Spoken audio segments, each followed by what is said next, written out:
Ladies and gentlemen, if you'll grant me a hearing in this teeming circus of political spectacle, I'd like to direct your gaze to Nigel Farage, a man who has somehow managed to drape himself in the garb of the working man while decanting the best clare in the lounge of the comfortably well-off.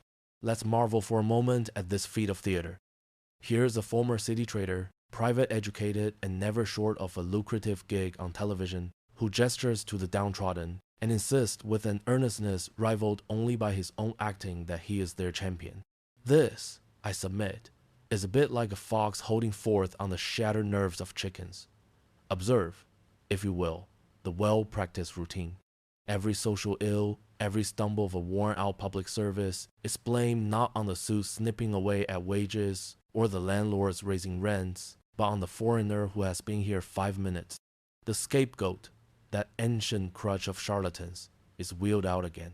Meanwhile, the actual machinery siphoning wealth from the Manitou the few runs smoothly in the background, largely unexamined, certainly by Mr. Farage. When it comes to the daily grind of representing the powerless, he is often much more at home in the television studio than among his constituents.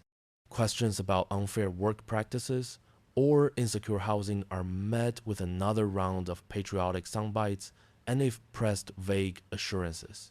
His solutions always boil down to send them back, while the real architects of inequality, the asset strippers, the tax dodgers, the profiteers, never quite make it into his crosshairs. The crowning irony, of course, is how readily some buy his act.